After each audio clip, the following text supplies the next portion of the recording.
Punca utama dalam berlakunya pencemaran ini adalah sikap tidak bertanggungjawab individu mahupun sebuah organisasi dalam pencemaran. Sebagai contoh, aktiviti ekonomi seperti pembukaan kawasan perumahan dan perindustrian yang baru diperlukan, tetapi ekosistem sesebuah kawasan tersebut perlu dipelihara.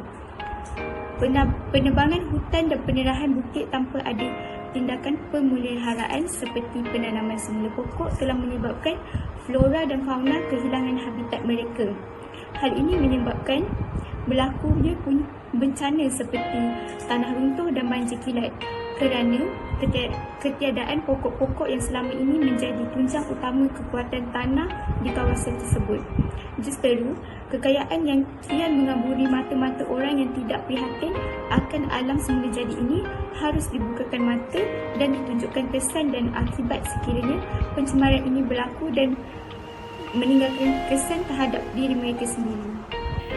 Dalam pada itu, penguasaan undang-undang yang semakin lemah juga antara punca berlakunya pencemaran yang semakin menjejadi pada hari ini. Peranan pihak kuasa dilihat semakin kurang dan pemantauan yang tidak konsisten menyebabkan individu yang tidak bertanggungjawab membuat onar dan mengendahkan kedaulatan undang-undang. Integriti pihak berkuasa perlu dipersoalkan lantaran kes-kes penerima rasuah dikaitkan dengan penjawab-penjawab awam. Hal ini kerana berlakunya tekanan ekonomi dan sikap tidak bertanggungjawab individu yang menyerahkan wang haram hanya kerana ingin melepaskan diri daripada tindakan undang-undang. Pihak kerajaan sewajarnya lebih menumpukan perhatian dalam bab kewajikan pegawai-pegawai yang bertugas menegakkan kedaulatan undang-undang negara.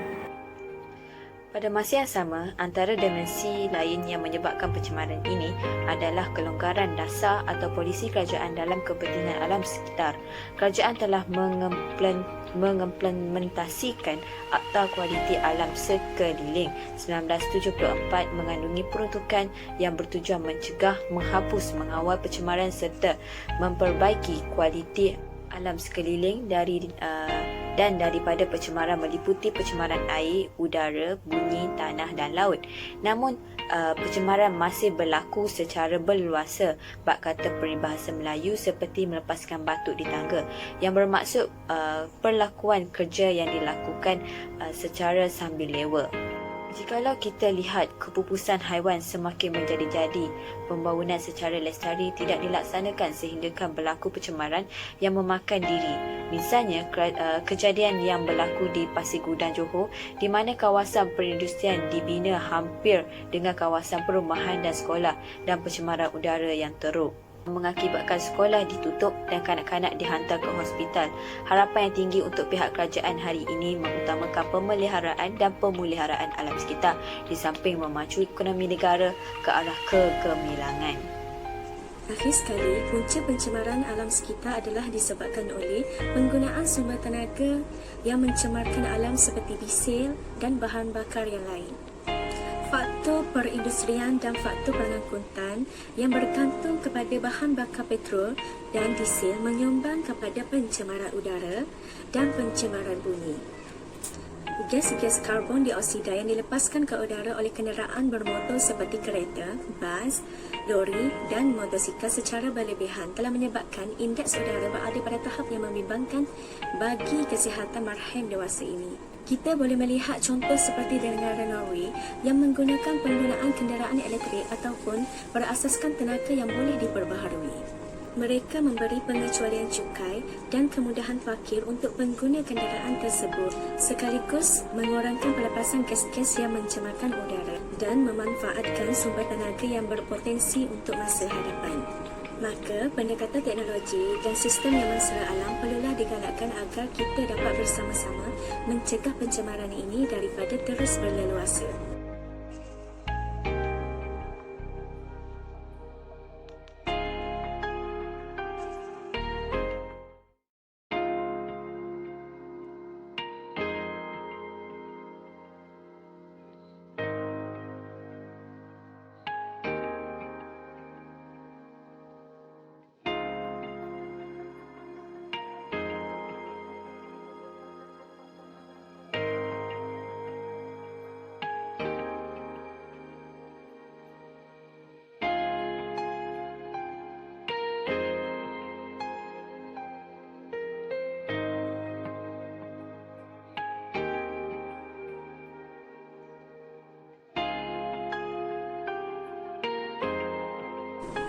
Memperketatkan lagi undang-undang juga merupakan salah satu cara penyelesaian bagi mengatasi pencemaran alam.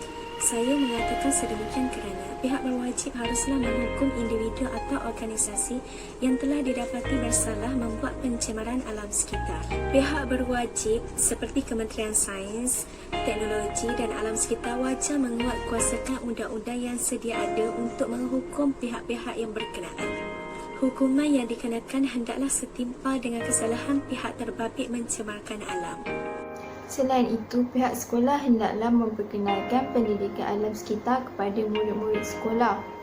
Pendidikan alam sekitar melibatkan pelbagai aspek yang menjurus ke arah pengekanan alam yang sejahtera.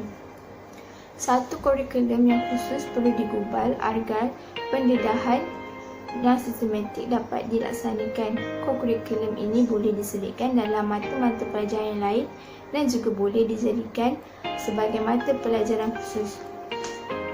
Hal ini bertujuan untuk menyemaykan kesedaran secara lebih berkesan.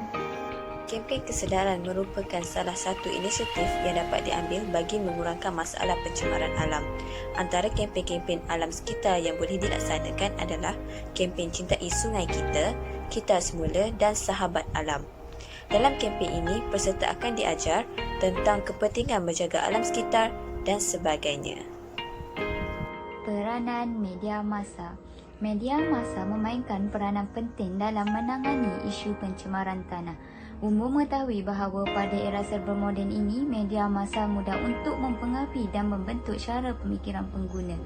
Dengan itu, pendedahan dan penyebaran tentang isu pencemaran alam oleh media massa kepada masyarakat umum akan menyebabkan mereka lebih berhati-hati dalam menangani masalah pencemaran.